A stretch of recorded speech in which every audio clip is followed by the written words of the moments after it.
Now let's complete the working capital management. इसमें हम लोग का inventory, trade receivable, trade payable आएगा।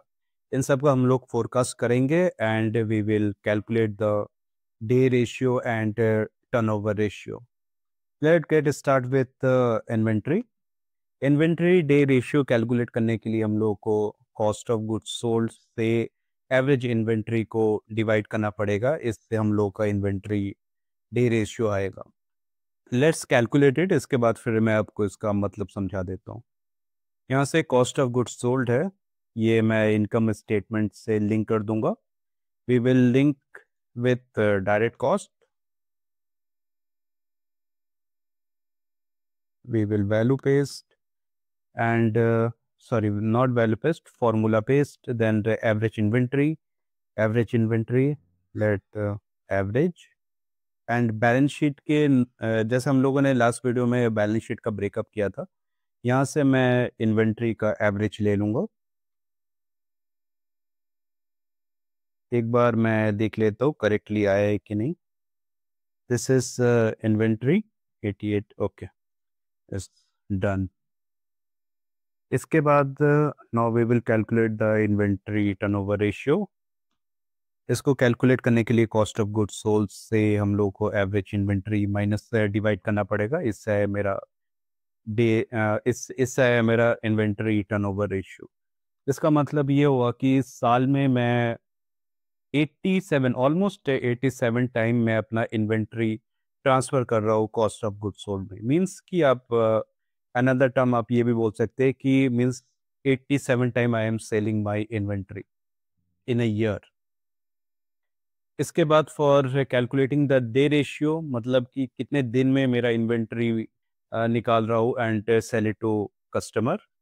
इसके लिए you just divide the number of days in a year, that is 365। कितने टाइम्स मैं ईयर में इन्वेंट्री सेल कर रहा हूँ उसके साथ डिवाइड करने पे आपको इन्वेंट्री डे आ जाएगा।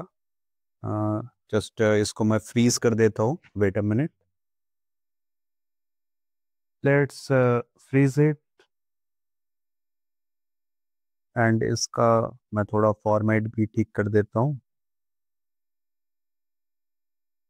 फॉर्मेट ओके, तो मेरा आ रहा है ऑलमोस्ट 4 डेज, मतलब मैं 4 दिन के अंदर अंदर ही मैं अपना इन्वेंटरी निकाल देता हूँ। तो फोरकास्ट के लिए वी आर एज्यूमिंग कि फॉर 2026 टू 2030 4 डेज ही रहेगा, क्योंकि कंपनी ऑलरेडी ये अचीव कर चुका है एंड मोस्टली ये इम्प्रूवमेंट होगा या जैसा है वैसा ही रहेगा। Now let calculate the inventory turnover ratio for our forecast period. 4 wait a minute, just as a simple number of day के साथ आपको डेज डिवाइड करना है, then you will get the inventory day ratio and freeze the number of days in a year. Done। इसका मैं formula paste कर देता हूँ यहाँ पर। Now let calculate the average inventories. Just divide the average inventories, sorry, just cost of goods sold के साथ हम लोग इन्वेंट्री टर्नओवर रेशियो को डिवाइड कर देंगे। इससे मेरा एवरेज इन्वेंट्री आ जाएगा। Now let calculate the closing inventory. इसके लिए just you need this formula 2 into your average inventory, that is 214। इसके साथ मैं माइनस करूंगा द ओपनिंग फिगर। चलिए मैं बता देता हूँ आपको मैंने क्लोजिंग इन्वेंट्री कैसे कैलकुलेट किया। ये काफ़ी सिंपल है। आपको एवरेज इन्वेंट्री का फॉर्मूला पता ही होगा। ये होता है आपका opening plus closing balance of inventory divide by 2। मेरा एवरेज इन्वेंट्री ऑलरेडी अवेलेबल है। हम लोगों ने कैलकुलेट किया था 132 ओपनिंग है मेरा 88 एंड क्लोजिंग मेरे को पता लगाना है, तो प्लस x कर देंगे एंड डिवाइड बाई 2 एज पर आवर फॉर्मूला। 2 को हम लेफ्ट हैंड साइड में ले जाएंगे, 132 यहाँ पर बचा 88 प्लस x, तो मेरा x का वैल्यू आएगा दिस माइनस 88 आ गया 176, this will be my closing. And इसी तरीके से हम लोगों ने एक्सेल में हम लोग का फॉर्मूला लिया है, आप यहाँ पर देख सकते हैं।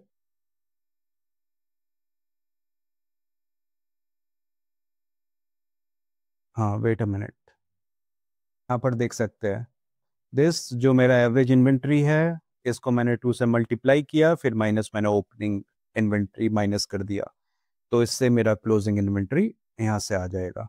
इसको आप पेस्ट कर दीजिए और यहाँ से हम लोग का इन्वेंट्री खत्म हो गया। मीन्स की inventory day ratio and inventory turnover ratio. Same ऐसे ही हम लोगों को trade receivable as well as trade payable को पूरा करना है। चलो इसको जल्दी से करता हूँ, अगर आपको कोई डाउट हो then please mention in the comment box, मैं I will answer each and every comment. इस ट्रेड रिसीवेबल हम लोग total revenue divide by average trade payable, मैं पहले कैलकुलेट कर लेता हूँ फिर मैं आपको बताता हूँ इसका क्या मतलब हुआ। Just take a revenue from income statement, this is my revenue done. And average के लिए just go to average balance sheet note breakup, यहाँ से मेरे को मिल जाएगा average figure for trade receivable turnover. Just divide the revenue with by average trade receivable, तो मेरा आ गया यहाँ पर आया। इसका मतलब सेम ही है जैसे ऊपर हम लोगों ने डिस्कस किया था कि in a year 19 times I collect the amount from customer. तो इसका मैं अगर डे रेशियो निकालूँ तो just divide 360 number of days in a year को हम लोग अगर टाइम से डिवाइड करें तो 18 डेज के अराउंड मेरे को कस्टमर से पेमेंट आ जाता है। इसका मतलब यही हुआ। Now just freeze, that's it. For forecast हम लोग यही मान के चलते हैं कि इन फ्यूचर भी 25 दिन के अराउंड कस्टमर से इटर्नल को पैसा आ जाएगा। And with the help of this, we will calculate the trade receivable turnover. Just divide the 365 with 15 days around. वही होता है 14 point something है फिगर।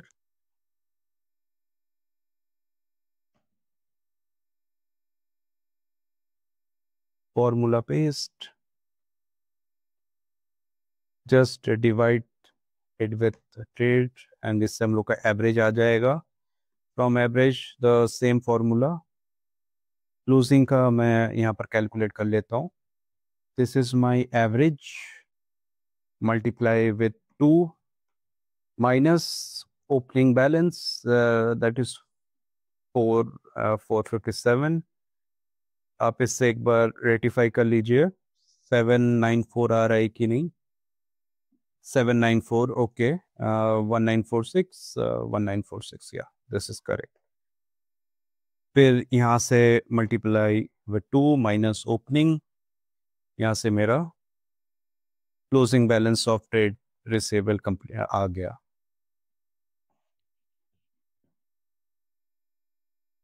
हम लोगों ने टोटल रेवेन्यू के साथ इसलिए सेल किया बिकॉज सेलिंग में जो कस्टमर है वो टोटल अमाउंट जो रेवेन्यू जितना सेल किया है कस्टमर को उस अमाउंट वो मतलब कि कंपनी को पे करेगा, दैट्स वाई, इसलिए we use total revenue. Now let's move to trade payable. This is kind of very simple. अगर आप परचेज अगर आपके पास अवेलेबल नहीं है then use cost of goods sold. Because we are analysing the company, तो mostly purchase का figure हम लोग को नहीं मिलता, मोस्टली हम लोग को परचेज का फिगर नहीं मिलता. That's why we will use alternative way, that is cost of good sold. Same यहाँ से मैं इनकम स्टेटमेंट से डायरेक्ट कॉस्ट ले लूंगा. This is my cost of good sold. Formula paste. इसको मैं यहाँ तक ही, यहाँ तक पेस्ट कर देता हूँ पूरा. फॉर्मूला पेस्ट एंड एवरेज के लिए just go to the breakup and यहाँ पर ट्रेड पेबल मेरे को मिल जाएगा. इसका फॉर्मेट मैं थोड़ा ठीक कर देता हूँ.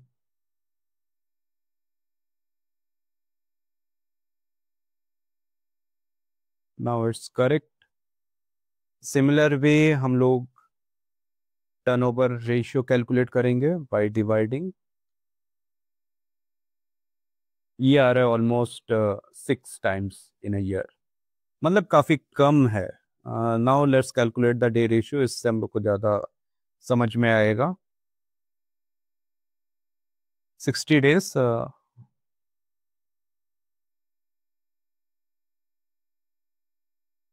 डन. मतलब कि 60 टू 55 टू 60 डेज के अराउंड इटर्नल अपने ट्रेड पेएबल मींस कि क्रेडिटर को पे करता है. And I think they are utilising their brand value and the creditor policy. So that's why 2 months के अराउंड अराउंड इन लोग का पे ऑफ है to trade payable for inventories जो खरीदा है. Now similar way we will copy it because company already achieved the 54, so that will be useful. Now similar way we will divide it with day. 7 days around will be pay in future.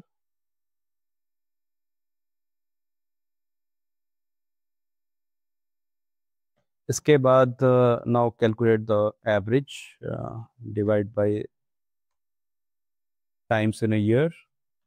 यहाँ से calculate हो गया. Now similar way we will calculate the closing trade payable.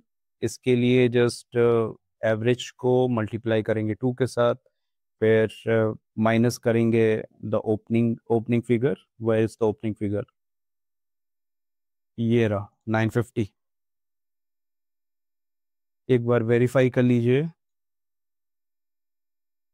1474 2217 1474 is correct. For forecasting period, just multiply it 2 and आप सोचेंगे कि मैंने average क्यों किया. ये एक्चुअली फाइनेंस का सबसे बेसिक टर्म है. Because income statement entire year का होता है एंड आपका बैलेंस शीट होता है for a specific time period. मतलब कि द एंड ऑफ 2024 का मैं देखूँ, द एंड ऑफ, मैं जब बैलेंस शीट बताऊंगा तब समझाऊंगा, ओवरव्यू दूंगा तो अब मैं अच्छे से बता दूंगा. ये काइंड ऑफ स्नैपशॉट है, मतलब इस दिन मेरा इतना कैश एंड कैश बैलेंस है. और इनकम स्टेटमेंट होता है फॉर द पीरियड, मतलब यहाँ से लेके मतलब 1 साल का पीरियड या 6 मंथ का पीरियड. और मेरा बैलेंस शीट हुआ मेरा at the last point. So we will do the average, जिससे कि मैं एंटायर ईयर का मैं कंपैरिजन कर सकूँ. That's why we take the average. And always remember कि आप जब भी बैलेंस शीट से कुछ रेशियो वगैरह कैलकुलेट कर रहे हैं, then always take the average figure. That will very helpful and वो आप कंपैरिजन अच्छे से कर सकते हैं. इसके बाद फिर नाउ कैलकुलेट, फिर इसके बाद हम लोगों ने वर्किंग कैपिटल रिक्वायरमेंट फिर यहाँ पर मेंशन किया है, increase and decrease in inventory. ये आप कैश फ्लो में भी मैं जब दिखाऊंगा वहाँ पर भी आएगा. जैसे डिस्कस करते इन्वेंट्री, मतलब कि ईयर में मेरे को 88 करोड़ का मेरे को चाहिए इन 2025 इन्वेंट्री. फॉर अपकमिंग ईयर मेरा रिक्वायरमेंट इतना रहेगा. इससे आप मैनेजमेंट कर सकते हैं, इन्वेंट्री मैनेजमेंट या वर्किंग कैपिटल मैनेजमेंट, ये ऐसे ही होता है. फिर आता है आपका डिक्रीज इन ट्रेड पेएबल, जो है अराउंड, आप यहाँ पर जितने फिगर है आप देख सकते हैं. फिर आता है ट्रेड पेएबल, मतलब कि कस्टमर को मैं, मतलब कस्टमर से कितना क्रेडिट मेरे को मिलेगा उसका आपको यहाँ पर फिगर है. आप इसको अगर माइनस करेंगे, just inventory plus trade payable minus trade receivable minus trade payable, जिससे आपका वर्किंग कैपिटल रिक्वायरमेंट आ जाएगा। For for eternal this is नहीं, this is okay, this is ये ईयर ऑन ईयर बेसिस का आप देख सकते हैं कि कैपिटल रिक्वायरमेंट है। एंड जहाँ पर पॉजिटिव फिगर आपको दिखेगा, दैट मीन कि eternal can release there working capital and use that fund in any other वे, कि उस पैसे को मतलब शॉर्ट टर्म में इन्वेस्ट कर सकती है या एफडी कर सकती है, सो उस पर भी कंपनी इंटरेस्ट अर्न कर सकती है। Always remember the positive value is very feasible, मतलब कि the working capital will release and you can utilise in any other way. उसके बाद फिर हम लोगों ने ऑपरेटिंग साइकिल कैलकुलेट किया है। Just you need to day just you need to formula मैं दिखा देता हूँ, inventory day plus and trade receivable and trade payable day. इसका मतलब है कि मैं बिजनेस का एंटायर साइकिल कंप्लीट कर रहा हूँ। जब से मैं इन्वेंट्री खरीद के लाया फ्रॉम क्रेडिटर, उसको मैंने सेल किया, then after that I collect that amount from customer. ये पूरा एक बिजनेस साइकिल हो गया मेरा, मीन्स की ऑपरेटिंग साइकिल। अगर मैं देखूँ तो all the amount is in negative negative negative, okay. This is sine of strong working capital management. इसका मतलब हुआ कि आप इन्वेंट्री खरीद के कस्टमर को सेल करने के बाद भी 25 दिन के बाद और 25 दिन के बाद आप अपने क्रेडिटर और मीन्स सप्लायर को आप पे कर रहे हैं। Basically Eternal quick commerce as well as service sector में है। दैट्स वाई कस्टमर से अपफ्रंट पैसा ले लिया जाता है एंड क्रेडिटर को आफ्टर जो क्रेडिट टर्म है, आई थिंक दैट इज 60 और 54, तब पे करते हैं। तो इन बैलेंस मेरा आ रहा है 25 मीन्स, और 25 दिन के बाद आप अपने कस्टमर को पे कर रहे हैं। That is very good sign and ये एफएमसीजी एंड क्विक कॉमर्स में ऑलरेडी देखा जाता है, इसमें कोई नया बात नहीं है। चलिए इस वीडियो को अभी यहाँ पर एंड करते हैं। We actually calculate the all the working capital management, inventory, trade receivable and trade payable. Now in our next video we will complete the balance sheet and चलिए मिलते हैं नेक्स्ट वीडियो में। Thank you.